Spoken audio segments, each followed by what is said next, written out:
어서 오세요. 시사 전문 바리스타들이 엄선한 뉴스만 다루는 이곳은 시선 집중 시사 카페입니다. 다 같이 편안하게 토크 한잔 하실까요? 네, 유튜브 연장 방송 금요일 코너죠. 시사 카페 시작하도록 하겠습니다. 두 분과 함께 하는데요. 소셜랩 접경지대의 조형근 소장 모셨고요. 어서 오세요. 예, 안녕하십니까. 그리고 정치철학자 김만권 박사 모셨습니다. 어서 오세요. 예, 안녕하십니까. 지금 저희 그 단골 촌철이신 박노스님이 다른 유튜브 나가셨습니까, 김만권 박사님? 다른 데서 유튜브요? 예, 우연히 봤다고. 제가 어제 저녁에 해시태그 방송에 나오신 거 보고 그러신 것 같은데. 예, 해시태그 예. TBS에서는 예. 근데 그게 어제 나온 편은 무슨 정말 시사를 다루는 게 아니라 그냥 야외에 나가서 정말 오락처럼 찍었던 것 같은데. 이제 예능에도 진출. 예능 아니고요. 그것도 괜찮겠다. 저희도 그 야외 나가서 한번 하면 여기 이제 예. 저 노을공원 가면 뭐 좋거든요. 올라가면. 예. 네, 그죠? 딱 4명만 나가야 되기 때문에. 이건 공모가 되나요? 사적 모임이 아니라? 예. 됐고요. 자, 오늘 이야기 한번 시작을 해보죠. 오늘 저 김만권 박사가 좀 열어주시죠. 어떤 내용입니까?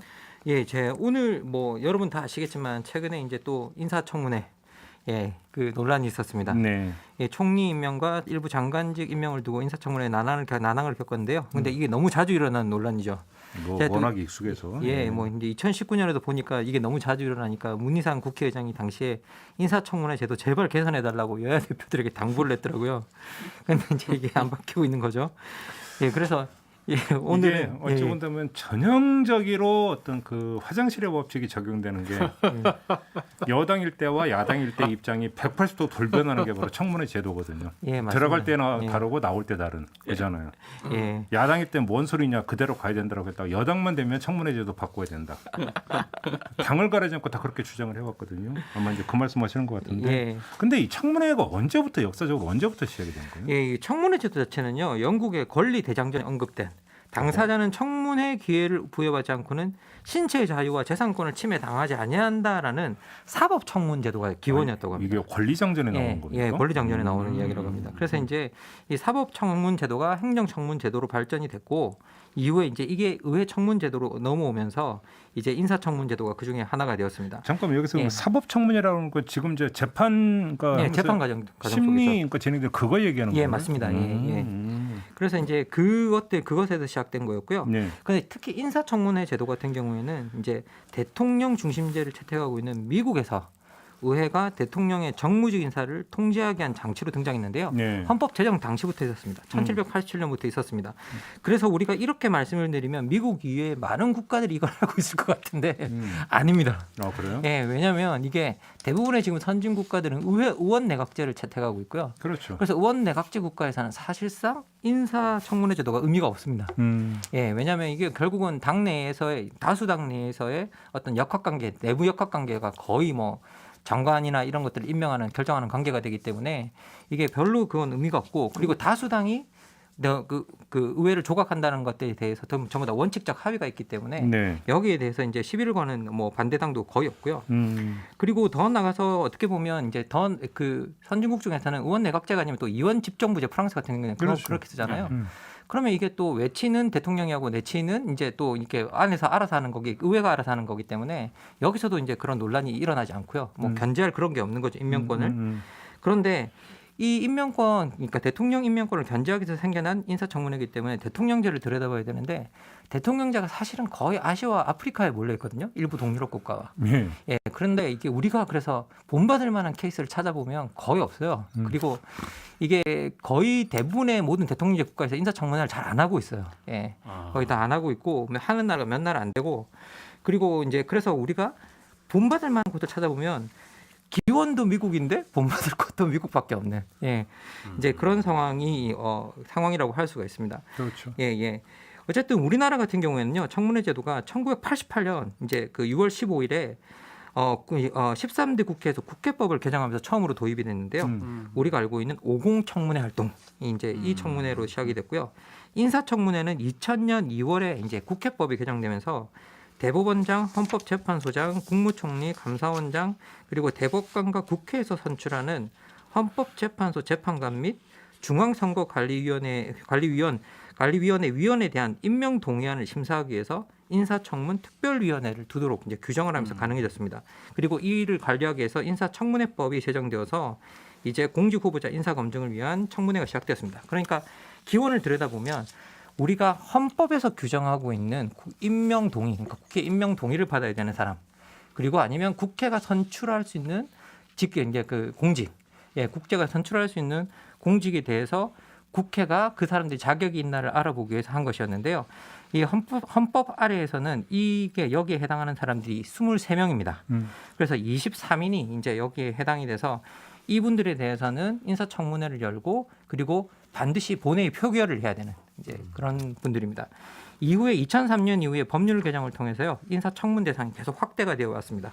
그래서 지금 2021년 3월 기준으로 총 66개의 공직이 지금 현재는 인사청문회 대상이 되어 있습니다. 잠깐만요. 임명동의 표결까지 거쳐야 되는 게 23명이나 된다고요? 예, 23명입니다. 그렇게 맞나요? 예, 그렇습니다. 여기에 왜냐하면 그 대법원장이 여기서 우리가 대법관들도 아마 대법관들 13인이 들어가 있어서 아마 그렇습니다. 예, 예. 그래서 그 예. 숫자가 드러나는구나. 예. 예. 그래서 이제 여기에서 보면 우리가 3월을 기준 2021년 3월 기준으로 총 66개고 우리가 반드시 임명 동의를 해줘야 되거나 아니면 선출을 해줘야 돼서 표결을 개최해야 되는 게 23명. 그렇지 않은 사람이 43명. 이제 이렇게 해서 66인이 있고 여기 이분들에 대한 인사청문회가 실시가 되고 있습니다. 근데 하지만 뭐 여러분이 다 아시다시피 우리나라 인사청문회는요 임명 동의 표결이나 청문회 보고서 채택을 두고 이제 정쟁의 대상이 계속되고 있어서 그러면 해외의 경우는 어떻게 작동할까 한번 이제 살펴보겠습니다. 여기 보면 이제 영국에서 제가 영국부터 시작하려고 하는 건요 청문회 제도가 여기서 시작됐고 그리고 영국을 보는 이유는 의원 내각제에서 청문회가 갖는 의미 그런 의미의 수준을 보여주기 때문에 이걸 보는 건데요. 영국은 이제 내각제 제도를 갖고 있고 그래서 다수당에 대한 존중이 확실히 자리 잡은 제도를 가지고 있다는 점에서 청문회 자체가 정말 그다지 의미가 없는 제도였습니다. 그리고 실제로 청문회가요 2008년에 처음 시작됩니다. 얼마 안 됐네요. 예, 2008년에 처음 시작됐을 정도로 장관 아래 직책들에 대해서 하원의 소관 상임위원회가 하는 겁니다. 예. 그래서 사전 인사청문회라고 해서 하고 있는데요. 이제 본회의 표결을 거치는 것도 아니고 해당 상임위원회가 그냥 의결로서 의견을 표명하는 정도고요. 그래서 뭐 그 의견이 야, 이 사람은 부적격이다라고 한다고 해서 임명이 불가능한 것도 아닙니다. 여기도 분명히 그냥 우리가 이 사람이 볼 때는 부적격이다라는 정도만 표현할 수 있고요. 그리고 제가 놀라웠던 게 뭐냐면 임명하는 사나 이제 공직이 영국에서는 2만 개라고 합니다. 2만 개. 2만 개. 예. 그래서 그런데 이 가운데 국민의 이익 보호를 위해서 의회가 특별히 관심을 가져야 되는 60개의 공직을 정해놓고 있답니다. 그리고 여기에 대해서만 이제 청문회를 열고 있고요. 그리고 이 중에서도 경제 관련 인사에서만 아주 제한적으로 의회의 비토권을 인정하고 있었습니다. 그러니까 경제에만? 예. 그러니까 이게 돈과 통화를 관리하거나 재정을 관리하는 사람에만 이제 이렇게 제한이 되어 있더라고요. 그리고 이제 그 영국은 뭐 이렇게 보시듯이 여러분이 아시겠지만 이제 수상이 장관 자리 누가 할지 이렇게 다 정하고 다수당 내에서 이렇게 내부 역학관계로 다 정해지는 거기 때문에 다수당 내에서 정해진 사항이라면 또 이제 의회 표결을 붙일 필요도 없고 그런 상황이라 굳이 의회에서 논의하지 않는 것들이 이제 만들어져 있습니다. 미국은 그때 좀 폭넓잖아요. 상대적으로. 예, 근데 미국은 좀 다릅니다. 예. 근데 미국 이제 이야기 여러분한테 꼭 말씀드리고 하는데 우리가 미국 청문회 이야기할 때 제가 이걸 먼저 말씀드리는 이유는 뭐냐면 이게 대부분 다 우리가 미국 청문회 이야기할 때 자꾸 대법관 검증 과정을 가지고 와서 이야기를 많이 하거든요. 예. 그런데 이건 정말 차이가 있어요. 왜냐하면 미국 대법관은 종신직이잖아요. 그렇죠. 그러니까 여기는 도덕성과 이런 걸 철저하게 검증할 필요가 있습니다. 사실. 그래서 미국 대법관의 쉽게 하면 이제 일수 볼 테니까. 예, 일수 불태요. 왜냐하면 이게 임명하면 평균 재임 기간이 16년이거든요. 그러니까. 예. 그리고 제일 오래 하셨던 분은 34년 했어요. 굉장하네요. 예, 그러니까 34년이면 진짜 이게 세대가 두 번 바뀌는 거잖아요. 그러니까 진짜로 일수 볼 테니까 신중해야지. 네. 그러니까 여기는 그것 때문에 그렇게 열심히 검증하는 거예요. 그리고 그것 때문에 여기 맨날 그러거든요. 어떤 분이 야 미국 보면 검증 기간만 200일이 넘는데 이러거든요. 근데 장관을 임명하려고 그러는데 200일 전부터 누구를 임명할 거라고 생각하는 나라가 어디 있어요. 그게 유일하게 가능한 곳은 어디냐면 미국 같은 경우에는 정권이 바뀌면 자기들이 어떤 대법관이 퇴직했을 때 다음 대법관을 누가 넣을지를 다 준비해놔야 돼요. 그래서 미리 몇백일 준비할 수 있는 거예요. 그거를. 예. 근데 그런 것들은 하나도 생각하지 않고 미국은 200일이나 거의 검증을 한다. 그러면 장관이 퇴직하고 난 다음에 200일이면 7개월, 8개월을 비워놔야 되는데 그걸 그렇죠. 검증 기간으로 말도 안 되는 거거든요. 대법관이 저분이 지금 편찮으시네. 예. 이러는 순간에 예. 그중에 준비 들어가야 되는 예, 거죠. 다 들어가야 되죠. 그러네요. 그리고 그거는 그냥 네. 편찮은 게 아니라 편찮으신 게 아니라 정권이 바뀌면 우리 대법관이 만약 임명 기회가 생기면 누구를 할 거야라고 미리 네. 순위를 정해놔요. 언론 같은 경우도 그런 예. 게 있어요. 뭐냐면 예. 아주 이제 그 뉴스 가치가 엄청 높은 아주 높으신 분들 예. 이제 뭐 전 세계적으로. 근데 그 낌새가 이상하다면 이제 벌써 이제 데이터베이스 구축에 들어가죠. 그래서 만약에 이제 미리미리 사망에 준비. 딱 하는 순간에 이제 바로 일대기부터 이제 짜자자자 나오게 미리 이제 데이터 축적해서 이제 준비를 해놓는 거 비슷하게 네. 그렇게 가는 거죠, 뭐. 예. 그래서 사실 이제 미국의 대법관은 그런 방식으로 이루어지기 때문에 그렇게 검증이 가능하고 뭐 IRS 동원하고 FBI 동원하고 뭐 그렇게 해서 다 검증하는 거고요. 근데 실제 이제 미국 제도를 보면 미국 연방헌법 제2조 2항 2절에 대통령은 대사, 장관, 행정관, 대법원 판사들 그리고 미국의 여타 모든 직책들을 임명하고 상원의 조언과 동의에 의해 임명한다라고 되어 있어요. 네. 그리고 이제 미국에서 진짜 그러니까 여기는 의회 중에서 상원만 관여할 수 있다는 거죠. 대통령의 임명에. 예, 상원만 관여할 수 있고 그리고 상원이 대통령 인사에 관여할 수 있는 법률적 근거는 딱 이거 하나밖에 없습니다. 그리고 이제 미국에는 우리 한국에 있는 국회법에 해당하는 법률 자체가 없고요. 그리고 의회가 어떻게 조직화되는가는 헌법 1조에 나와 있습니다. 연방의회가 어떻게 조직화돼야 된다는 거. 그래서 그것만 가지고 조직화되고 있고 그 대원칙에 따라서 그 조직화되어 있고요. 그 나머지 뭐 선거법 이런 것 자체는 아예 그 법 자체가 주법이라 연방에서 상관도 할 수가 없습니다. 그리고 이제 의회가 만들어지는 어떤 그런 모든 것들은 자체 내부 규칙에 따라서 그냥 자기들이 정해놓은 그냥 규율과 관습과 이런 것들에 따라 다 만들어지고 있습니다. 알겠습니다. 예, 근데 여기서 되게 재밌는 게 하나 있는 게 뭐냐면요. 이렇게 미국이 1787년 이게 만들어질 때부터 인사청문회를 할 수 있는 권리를 주거든요, 사실은.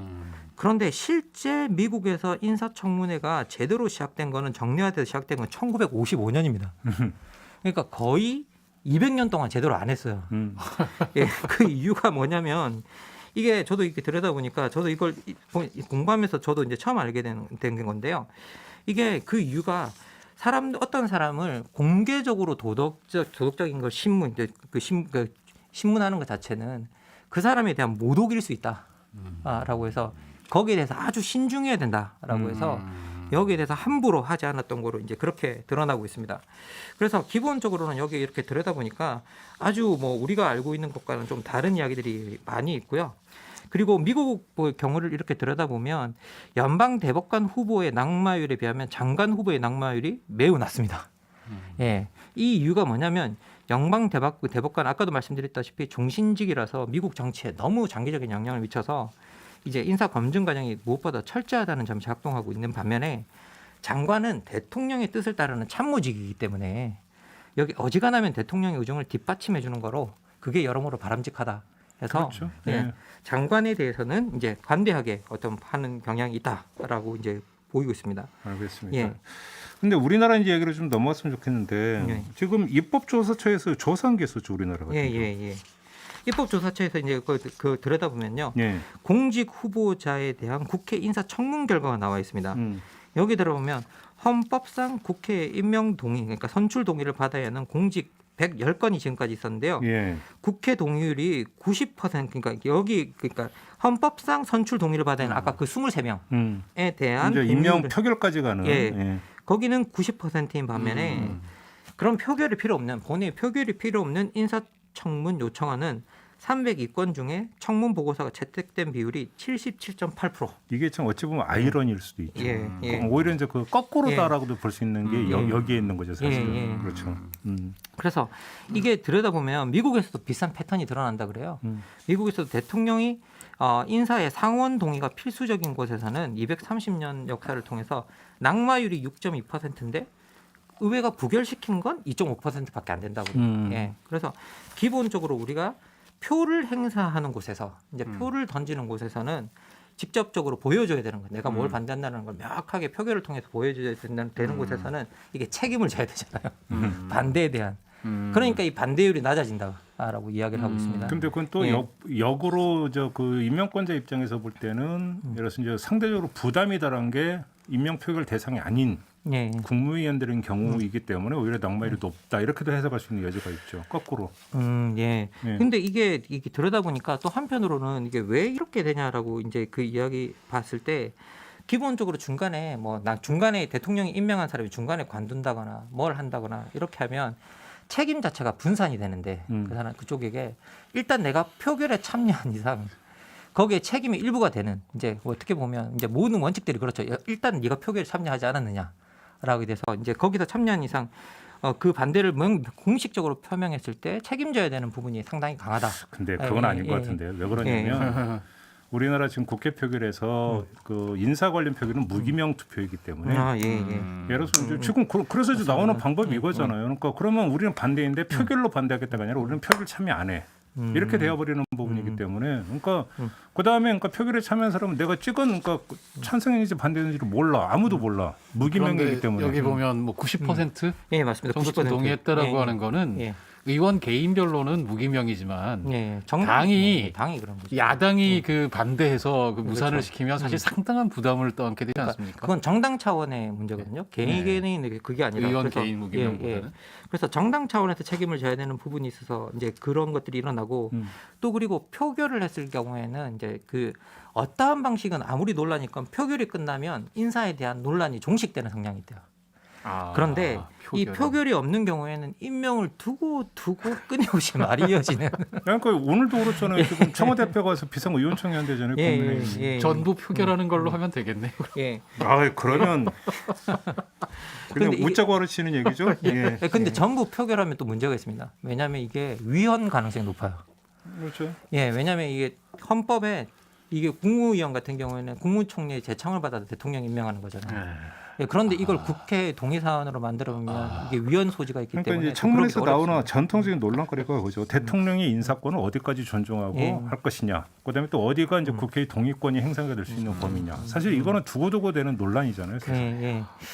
그리고 또 하나 또 제가 이제 그 좀 항상 또 이렇게 생각해 보는 논란 중에 하나는 뭐냐면 다수당의 합의를 이제 야당이 그 소수당이 하는 말을 안 듣고 이제 뭐 이렇게 뭔가를 했을 때 우리가 그걸 자꾸 날치기라고 하는 이제 문화가 있잖아요. 네.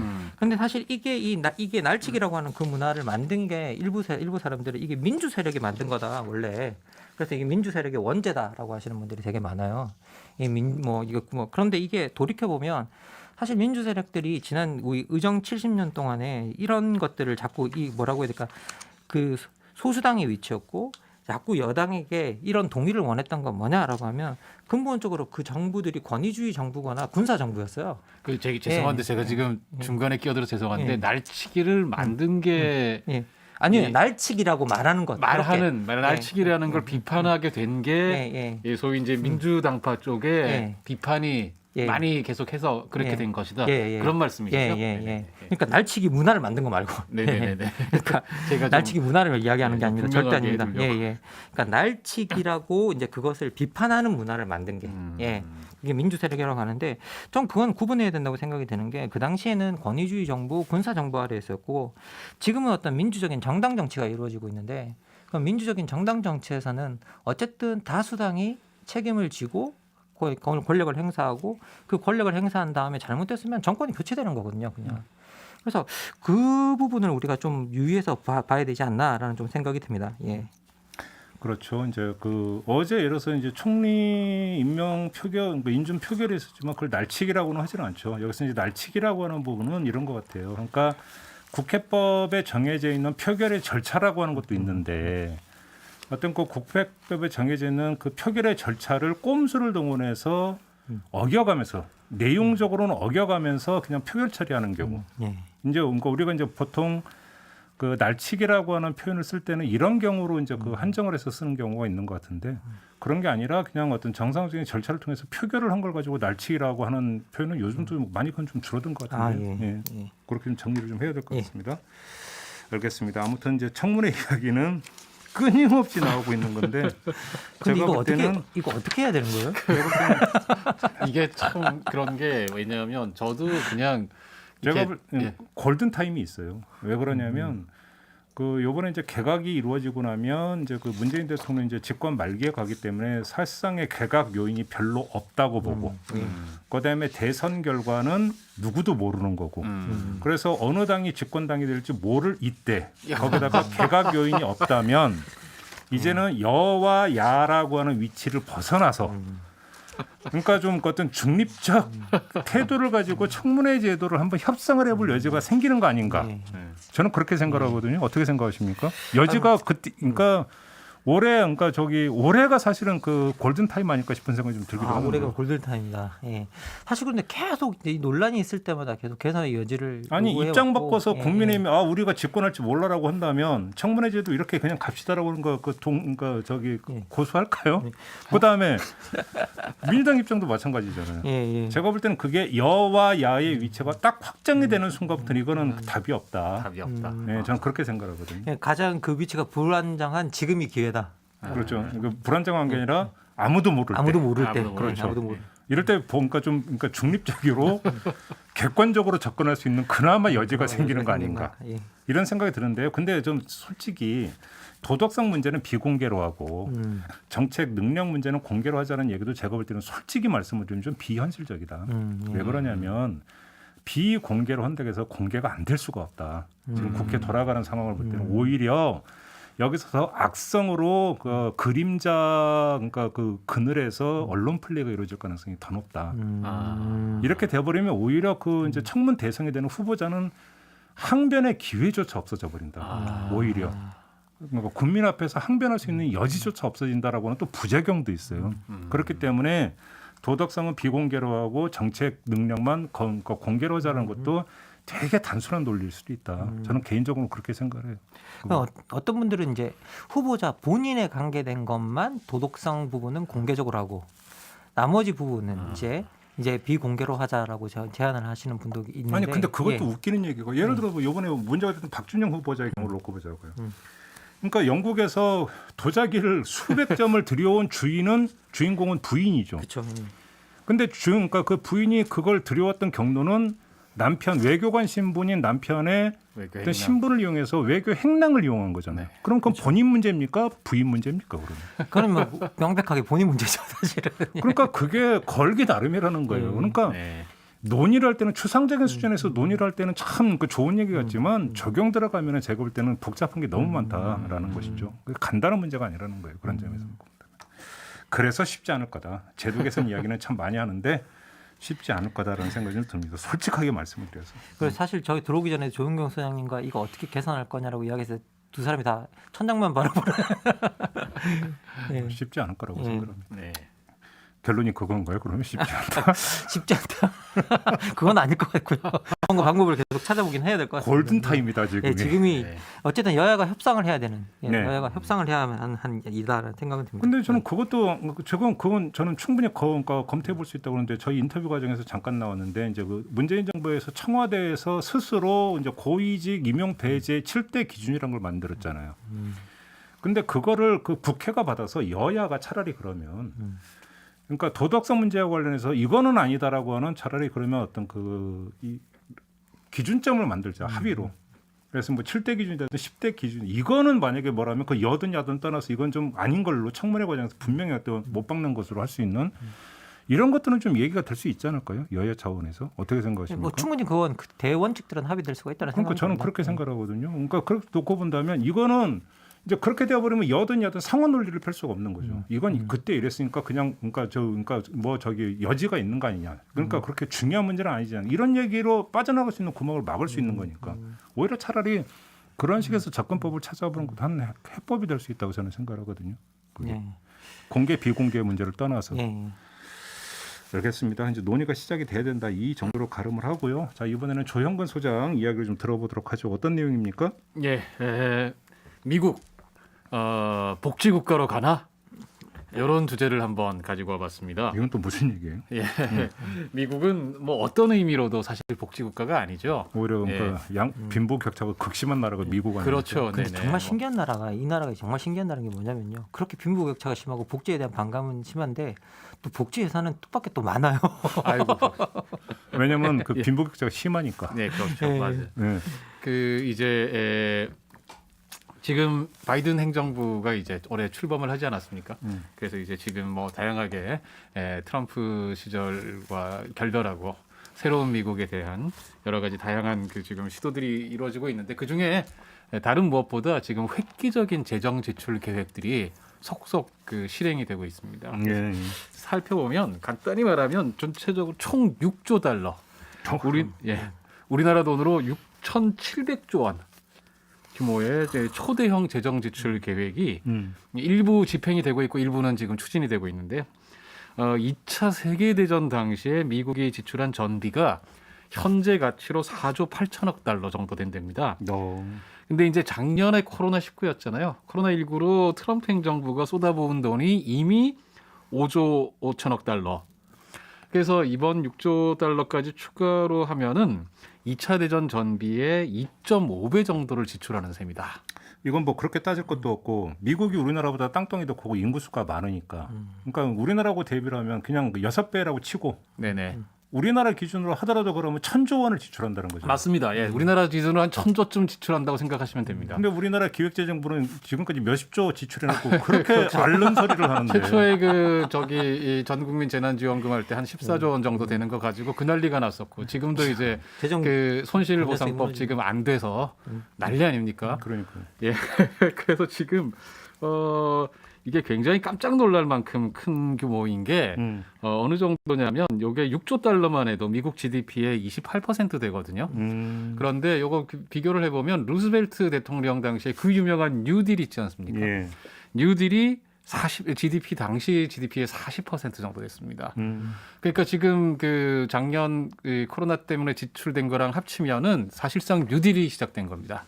그렇네요. 네, 엄청난 것이고 그래서 사실은 지금 미국에서 나오는 평가 중에는 아직은 좀 이르겠지만 바이든 대통령이 어쩌면 프랭클린 루즈벨트 대통령 이후에 다시 한번 미국을 새롭게 하나의 방향을 만드는 대통령이 될 수도 그런데 있겠다. 아무튼 이 어마어마한 돈을 어디다 쓴다라는 거예요? 예, 크게 세 가지 분야인데요. 하나가 미국 구제안입니다. 요게 이제 1조 9천억 달러 규모고 요거는 이미 의회 통과해서 집행 중인데요. 간단히 말하면 이거는 코로나19 대비 긴급 경기 부양안입니다. 예, 그래서 이제 그 미국인 1인당 1,400달러. 우리나라 돈으로 한 170만 원 되겠습니까? 1인당. 예, 4인 가족이면 그러면 한 700만 원 넘는. 예. 뭐 이런 규모의 돈을 주는 걸 포함해서 다양하게 실업수당 뭐 등등 그야말로 긴급 자금들입니다. 근데 이제 확실하게 많이 주는 걸 하는 거죠. 여기서 이제 우리가 하나가 이제 추출이 되죠. 쓸 때는 팍 써야 된다.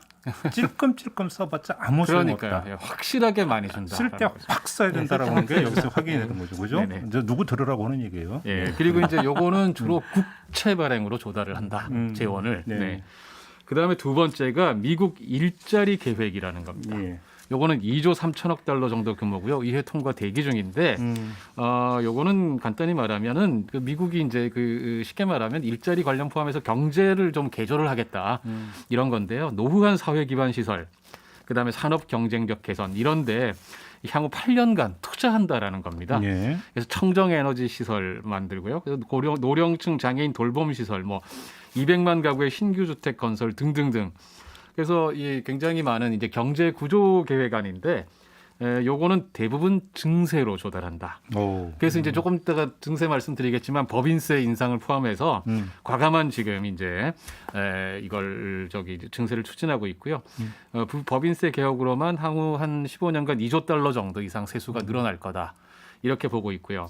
세 번째가 미국 가족 계획입니다.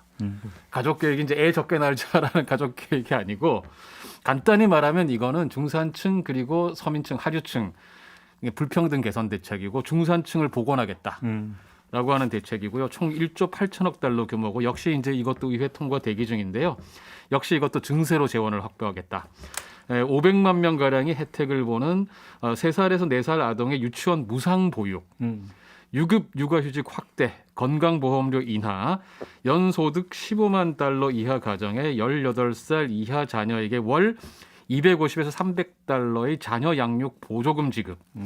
그다음에 커뮤니티 칼리지. 우리나라로 치면 전문대 격이라고 보시면 될 것 같은데 2년간 무상교육.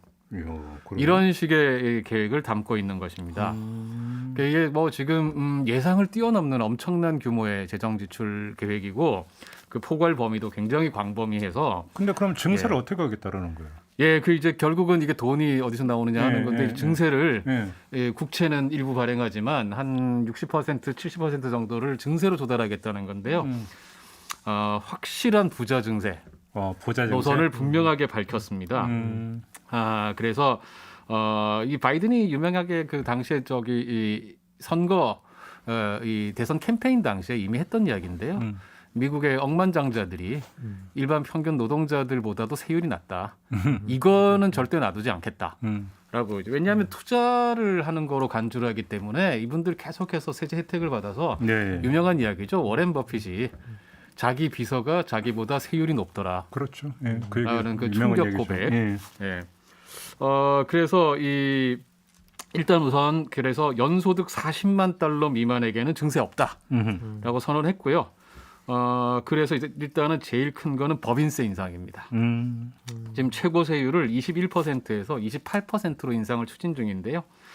이게 원래 트럼프 행정부 당시 때 원래 35%이던 거를 갖다가 21%로 인하한 거거든요. 엄청 깎아줬네. 그러니까 이게 어마어마하게 깎은 거라 사실은 사실 35%로 바로 돌아가는 게 너무 부담스럽기 때문에 이렇게 한 건데 지금 추진하고 있습니다. 문제는 뭐냐면 저희가 법인세 관련해서는 유명한 표현이 있죠.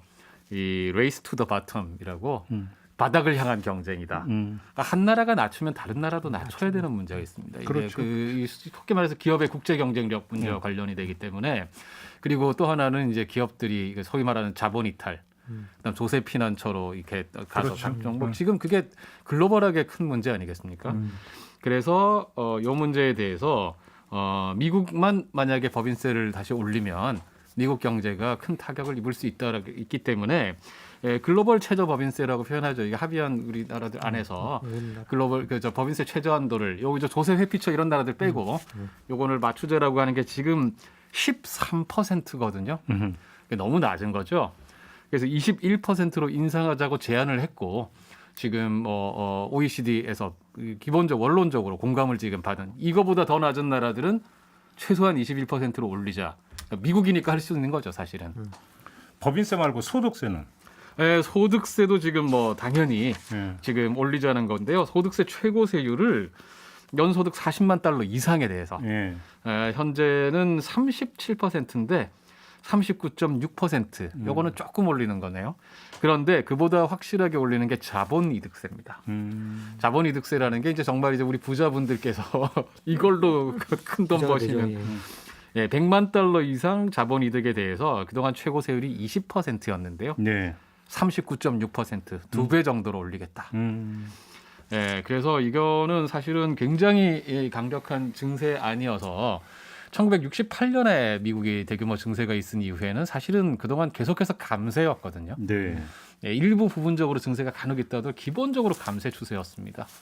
근데 그 이후에 역사적으로 대규모 증세안을 지금 하고 있고 이제 의회에서 아마도 미국 정치는 아마 김만권 소장 박사께서 잘 아시겠지만 지금 기본적으로는 하원이 민주당이 지금 우위인 상황에서 상원이 50대 50. 그렇죠. 인데 이제 부통령 카밀라 해리스 부통령이 캐스팅 보트를 행사하는 상황에서 민주당 우위 구도가 가져가는데 다만 민주당 상원 의원들 중에서도 한두 명씩 이거 너무 좀 과격한 거 아니야? 이런 분위기가 있어서 그런 사람들을 설득하는 당내 정치 이런 것들이 좀 있고 그렇다고 합니다. 공화당은 어떻대요? 공화당은 일단은 이렇게 엄청난 대규모 증세에 대해서는 당연히 원래 공화당 반대하게 돼 있죠. 그렇긴 한데 반대의 강도가 미국 쪽 그 언론들을 보면 우리 같으면 이를테면 거의 결사 반대 완전 막 난리가 나고 뒤집어지고 이럴 텐데 의외로 생각만큼 그렇게 반대의 강도가 강하지는 않다. 반대표를 행사할 수는 있는데 이게 생각보다 격렬하진 않죠. 미국 나라가 망한다 이런 식으로 막 하면서 이데올로기 공세를 펴고 이런 것은 생각 외로 약한 것 같았습니다. 이게 그런 표현을 쓰는데 우리 바이든 행정부가 AP 통신 표현이 약속은 적게 하고 실질적 행동을 많이 하는 정권이다. 멋있는 말이에요. 그러니까 이게 무슨 말이냐면 그 이런 이야기들이 지금 보면 저희가 이렇게 모아서 얘기를 하니까 엄청나게 대단하게 보이잖아요. 그런데 그걸 굉장히 소리 소문 없이 그러니까 크게 안 떠들고 뉴욕 타임스 표현을 이렇게 빌리자면 AP 통신 표현인데 오바마 정부는 이게 체인지 막 변화. 트럼프는 Make America Great Again. 예, 미국을 다시 위대하게 막 이러면서 어마어마하게 떠들면서 했는데 바이든 행정부는 아주 조용하게 그렇게 이야기를 하고 있고 뉴욕 저기 LA 타임스가 표현하는 게 이 온건하고 초당적인 이미지를 가진 바이든 대통령의 이 조 아저씨, 엉클 조 이미지가 진보적 의제들을 추진하는데도 당파적 긴장을 좀 낮추고 있다. 이렇게 좀 표현을 했다고 합니다. 근데 이건 솔직히 말씀드리면 제가 잘 모르는 미국 정치 얘기라 우리 김만권 박사께서 조금 이렇게 한번 덧붙여서 좀 얘기를 해주시면 좋을 것 같아요. 이게 원래 우리가 지난 뭐 선거 지난 대선 때 우리나라 언론 보도를 보면 바이든이 너무 나이 들고 뭐 아무것도 안 하고 이미지도 뭐 별로 없고 너무 중립적이고 뭐 그래서 인기가 없다라는 식의 보도가 많이 나왔었는데요. 실질적으로는 미국 사람들이 가장 좋아하는 이미지를 갖고 있는 사람이에요. 그러니까 동네 아저씨, 뭐 할아버지 같은 이미지들을 갖고 있고 푸근한 아빠, 뭐 이런 이미지를 갖고 있기 때문에 실질적으로는 많은 사람들이 실제 뭐 보수에서도 어떻게 보면 지난 대선에서 공화당 내에서도 트럼프를 몰아내야 된다고 생각했던 사람들이 전부 다 민주당 쪽에 합류해서 이제 선거 대연합이 만들어졌었거든요. 그래서 기본적으로 그런 연합이 만들어지는데도 이 바이든의 이미지가 상당히 많이 작동을 했었죠. 그래서 이제 푸근한 이미지, 사실 이게 미국이 정말 전 지금도 가부장적인 국가로 생각하는데 여전히 그 따뜻한 아빠에 대한 환상 같은 것들이 되게 강한 나라거든요. 그래서 이제 그런 이미지들이 사실은 이게 바이든이 가지고 있는 어떤 이미지라 바이든이 어떻게 보면 지금 하고 있는 정책들이 사람들한테는 그냥 우리 푸근한 동네 아저씨가 하는 정책이야라고 하는 그런 식으로 다가갈 수 있는 부분이 있고요. 그리고 바이든이 워낙 제가 봤을 때는 이렇게 민주당 내에서 중립적인 의사를 이미지를 계속 가지고 있었기 때문에 공화당 쪽에서도 이제 이런 식으로 공격이 안 돼. 내가 그럴 줄 알았어. 이런 식의 공격이 안 되는 거죠. 근데 여기서 우리가 짚어야 되는 게 아까 이제 조영구 소장이 잠깐 뉴딜이라는 표현을 쓰셨는데 여기는 이런 맥락 있잖아요. 지금 이게 이제 그러면 거대한 재정 지출이라고 하는 것은 몇십 년간 세계를 지배해왔던 신자유주의라고 하는 조류와는 지금 다른 어떤 움직임인데 그러면 이게 신자유주의가 끝나가고 있는 하나의 신호로 볼 수 있는 거냐? 이걸 또 진단을 해야 되는 문제잖아요. 이건 상당히 중요한 문제인데요. 어떻게 봐야 되는 겁니까? 지금 아직까지 저희가 그걸 판단 내리기에는 너무 조금은 섣부른 측면이 있고 이게 이제 물론 미국이라고 하는 세계의 중심 국가, 세계 신자유주의를 이끌어온 나라에서 일어나고 있는 변화이기 때문에 당연히 저희가 이걸 사소하게 볼 수는 없지만 기본적으로 이게 이제 이 잠시간에 워낙에 지난 그 트럼프 대통령 당시 때 있었던 상처가 컸고 또 한편으로는 그걸 통해서 여기 제가 뭐 또 하나 여기 말씀 안 드린 거지만 또 하나 하는 게 이제 중요한 게 지금 최저임금 인상, 연방 계약직 공무원들에 대한 최저임금 인상을 37% 과감하게 올렸거든요.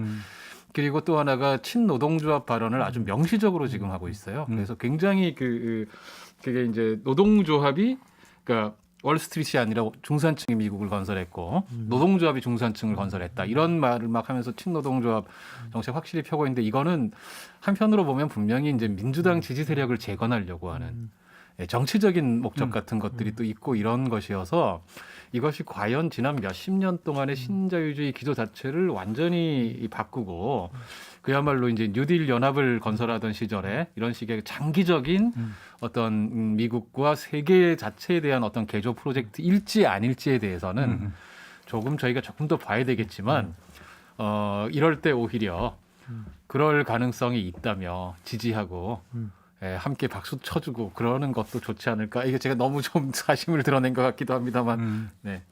근데 샌더스가 뭐라고 했는지가 궁금하네. 그죠?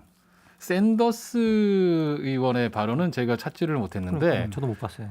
샌더스 의원은 오히려 지금 조금 잘 안 드러나는 것 같고 사실은 민주당 내 안에서 원래 이제 샌더스는 원래는 민주당 인사가 아니지 않습니까? 무소속이죠. 민주당 안 인사로 경쟁자 중에 가장 강력했던 그 경쟁자 사실 엘리자베스 워렌 의원이었는데 그리고 당내에서 가장 그 소위 이 강성 진보죠. 그렇죠. 가장 급진파도. 예, 가장 급진적인 의원이었고 이제 부유세가 대표 공약이었고 이랬는데 지금 흥미로운 것은 이제 엘리자베스 워렌 의원은 자기가 제기한 것만큼이 그렇진 않지만 그럼에도 불구하고 기본적으로 아주 튼실하게 지지한다.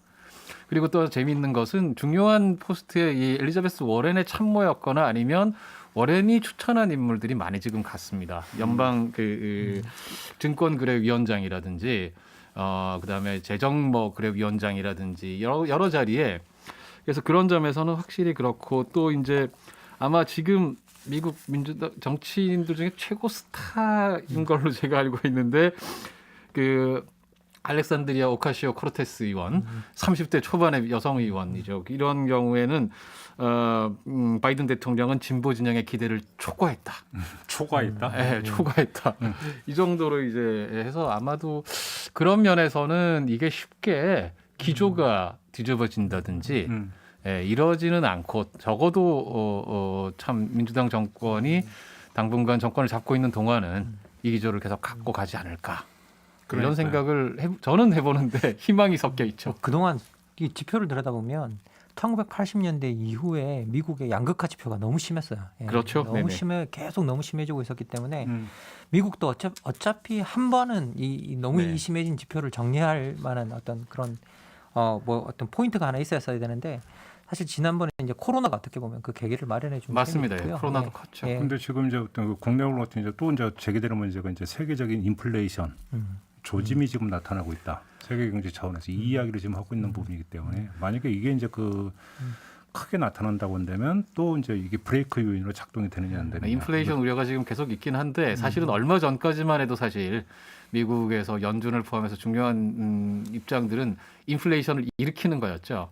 워낙에 돈을 부어도 인플레이션 일어나지를 않고 자산만 버블이 생겨서 사실은 어느 정도쯤은 이제 인플레이션이 일어나야 사실은 이게 임금도 오르고 소득도 오르고 그러면서 경제가 전체적으로 원래 약간의 꾸준한 적정한 수준의 인플레이션은 이게 사실은 이 투자를 유발하고 사람들을 경기를 좀 활성화시키는 효과가 있죠. 이게 그동안은 사실은 돈을 부어도 그게 안 돼서 문제였는데 그런 점에서는 사실 경제학자들은 제가 뭐 경제학 전공이 아니기 때문에 경제학자들도 안에서 지금 논쟁을 하고 있는데 일단은 지지하는 사람들은 인플레이션 우려는 크지 않다.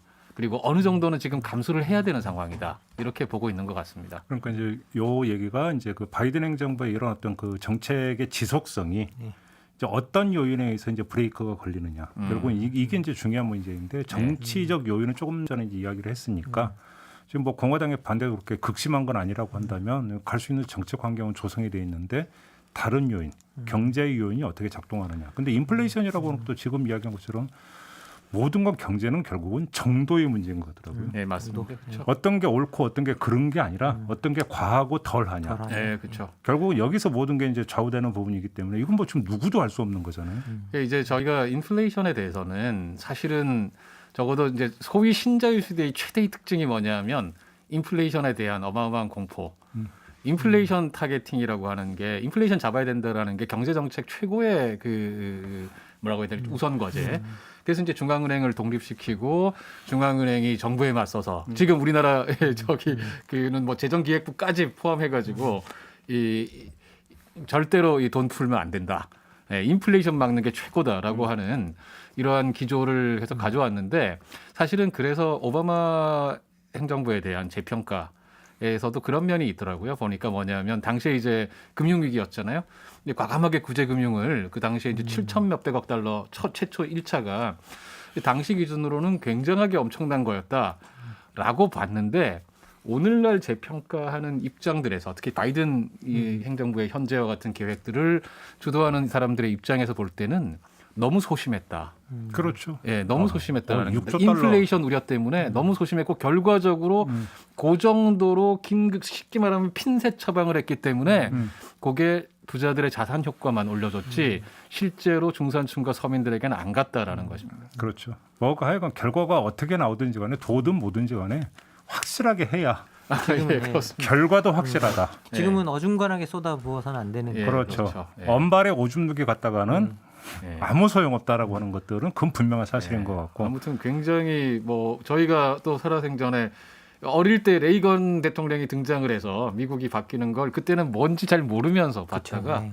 다시 한번 미국 사회가 어떻게 될지 모르지만 적어도 방향성에서는 큰 틀에서 유턴을 하는 그러니까요. 방향을 근데 저희가 지금 지켜보고 바로 있는 그건데 것 이제 같습니다. 그래서 이제 이게 지속성이 담보가 되면서 조류가 되느냐 안 되느냐. 네. 결국은 이게 이제 그 이제 일회성 처방이냐 조류가 되느냐가 이제 관건 아니겠습니까? 네. 그거는 지금 누구도 이제 예단할 수 있는 성질의 문제는 아니고 아무튼 포인트를 거기에 놓고 좀 이제 지켜볼 필요는 있겠다 싶은 생각이 좀 들고요.